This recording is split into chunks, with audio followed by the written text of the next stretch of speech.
What's up, everybody? Welcome to Talk Wrestling here on NoDQ.com's official YouTube channel at Aaron Riff No DQ. Thank you all for your patience and the lack of shows the last few weeks. I know I've been kind of slacking on the Talk Wrestlings, and I apologize for that. Been a busy little boy on my retail job, the overnight job that I do 5 nights a week, and raising an 8-year-old is no small task, I promise you. But I will do my best to stay right with you guys and be here and do talk wrestling more often. I wanted to do a show this week for 2 reasons. One, for those of you that didn't see the diary on my YouTube channel, at JD Meacham on YouTube, by the way, I am back on the DDP yoga train, if you will. I have decided to take control of my life, to own my life, as Dallas would say, to own my existence, and I'm feeling sore. I'll be honest with you. My legs are feeling it. It's so funny. I got the DDP yoga program, the DVDs from Aaron, and the app and everything to work the back out, and my back feels great. It's a little twingy, but not as bad as it has been the last couple years, I'd say. But my legs right now, the last 3 days, oh my god, I'm dying. But I love every minute of it. It's a good death, if you will. It's a good dying. I am grateful to the people around me, the people in this house, and the people out there in social media land for the support. My heart, the heart monitor got going when I saw the comments on my YouTube channel from the video diary that I posted yesterday. That really warmed my heart, and I appreciate that, you guys. This is something that I don't know what's going to happen. The goal right now, as I said on the diary on my YouTube channel, which I'm probably going to keep on my channel. I asked Aaron to post the video diaries, but I'm going to see if I can just keep the diaries on my channel to keep my own channel separate from the No DQ family. So I'm not talking about DDP yoga every single time I do talk wrestling, but I am going to mention the progress here and there. So bear with me and be patient, because I'm very excited about this. I'm nervous, to be honest with you. The goal is August 20th, 2017, SummerSlam Sunday, to be down to 200 pounds. And I'm 77 pounds away from victory. And, figure a pound a day, right? No, that's a little extreme. But nothing's too extreme if you believe in yourself. I've learned that through the teachings of The Secret, and my spirit buddy Hulk Hogan, and my good buddy Rob Van Dam. I'm learning that I can take control of my existence, and I think it's awesome. So let's talk about an awesome happening in my existence this past Monday night. For those of you that are living in a little bubble and working with Hollywood movie stars and a bubble boy, Aaron and I were at Raw Monday, as were my brother and my son. It was awesome. We got to see Monday Night Raw in person. I have not been to a live WWE televised show. I honestly can't remember the last time I was at a show before Monday night. It's been a very long time since I went to a live televised taping or live show of WWE, as far as the show that was going to go on television. I know it was WrestleMania 24 in 2008, and I'm trying to remember. I was at SummerSlam 2014. That's what it was. SummerSlam 2014. Lesnar versus Cena. The debut of Suplex City. So it had been almost 3 years since I've been to a live WWE show. Of course, it was at Staples Center here in Los Angeles, the home of my beloved Los Angeles Kings. And it was really cool to be in Section 101. You could see it. I don't know if you guys saw it, but we had the signs all night. It was so much fun. We pissed a few people off. The guy next to me on my right was about ready to hit me. I could tell, because the signs. And then the guy behind me was not liking the fact that we kept holding the signs up. But you know what? I just went along with having fun with Aaron, because Aaron and I have not been to a show together in a very long time. The last time I went to the show in 2014, the SummerSlam, I sat in a suite with our buddy Ryan Nichols, who ended up getting a suite pass with a radio show, I believe it was, and he invited me to come along and sit down there. So I got to go to SummerSlam that way. It was awesome. But I haven't been to a show with Aaron in a very long time, other than like EWF. So it was really cool. It was awesome to see The Rock, and I know it's surprising that I'm saying that, But the Rock, just has that it thing. Jericho talks about it. Rock's got it, and he will always have it. He had it. He had it all along. It just had to be brought out of him with blunt force trauma, I think, in the first year of his career in WWE. But his music hit, and the place goes banana.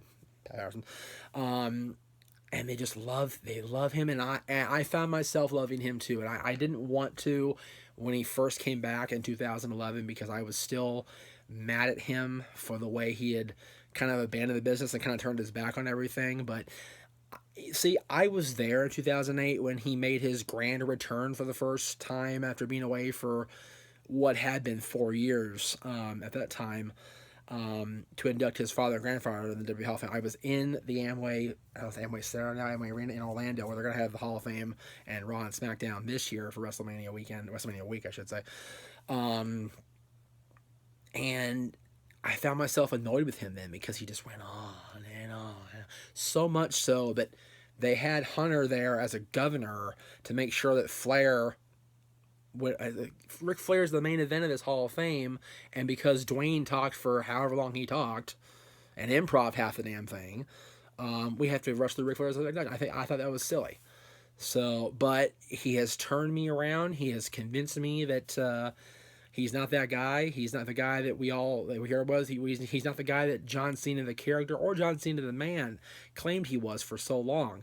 And he's funny. He's entertaining on the mic, and he literally responded to the chants that most of the people were chanting at the time. Because for those of you that weren't aware of why Rock was at Raw, he wasn't on Raw Monday night, but he was before and after Raw. After Raw, they filmed a series of scenes for the movie about Paige's life, the WWE superstar, female WWE superstar that's currently on the shelf. And they mentioned AJ Lee because she was the opponent for the Divas Championship match that Paige won the championship from, and more than half, I'd say almost all the 15,000 people who were in Staples Center were chanting CM Punk, CM Punk. So Rock literally whips out his phone and dials CM Punk and leaves a voicemail, hoping he would pick up. He didn't pick up, and then apparently he called back. And Rock missed it because we were doing a series of cheers to go along with the movie scenes for sound effects type thing, and Punk left him a voicemail. So there you go. Or he definitely called back. So we could have been talking to CM Punk right there in the middle of Staples Center. Some of his best WWE moments were in Staples Center. He won the undisputed championship in Staples Center, only to lose to Alberto Del Rio moments later thanks to Kevin Nash. And I'm hearing that Vince and Hunter weren't happy with that, and it didn't go over well with the boys, and Rock was afraid he was going to get in trouble. And, I think there comes a point where, and maybe this is just my new enlightened outlook on life, I don't know, but regardless of whether he's going to come back, and he probably won't, there's a lot of deep feelings there. But he was and is a huge contributor to the history of the company, of the WWE. He is the longest reigning champion of the last 25 years, more than that now. He damn near passed another, I forget who it was now, but he's right up there. He's one of an elite few that have held the championship for continuous 365 or 66 days as champion. You've got Randy Savage, Hulk Hogan, John Cena, Bruno, of course, Pedro Morales, of course. Very few guys have been in that spot as being the guy for more than a year. And CM Punk did it. And yes, he was booked to do that. There's no question about that. But the fact is, the WWE had faith in him to do it, and he pulled it off masterfully. And he's a huge part of the history of the business in general.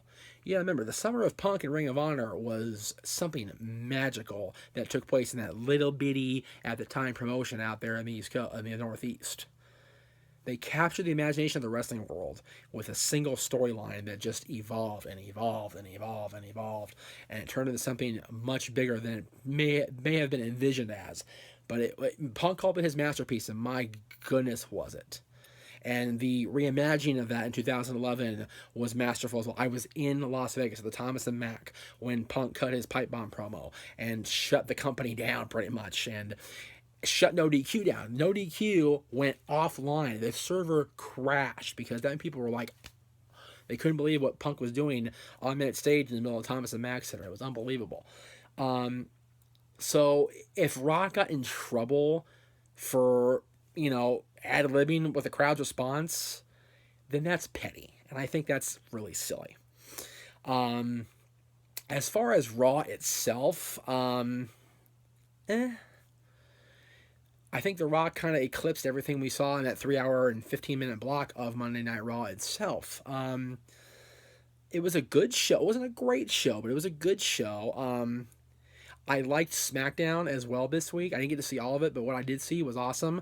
I feel bad for Naomi, who had to relinquish the SmackDown Women's Championship due to a unforeseen injury that occurred in her championship win, which really sucks. But I am ecstatic that Alexa Bliss is the new SmackDown Women's Champion as of Tuesday night.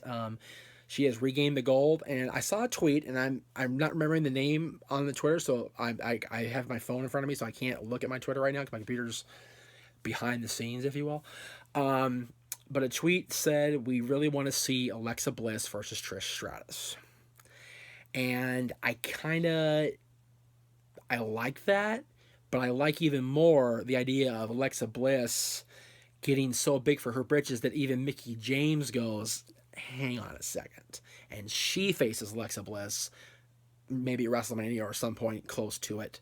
And Charlotte is the one that faces Trish Stratus when Trish makes her grand return. Now, Kelly has announced that she is going to be returning in some capacity at WrestleMania 33 in Orlando. So maybe we'll see Alexa versus Kelly. Maybe we'll see Alexa versus somebody on Raw. Kelly versus somebody on Raw.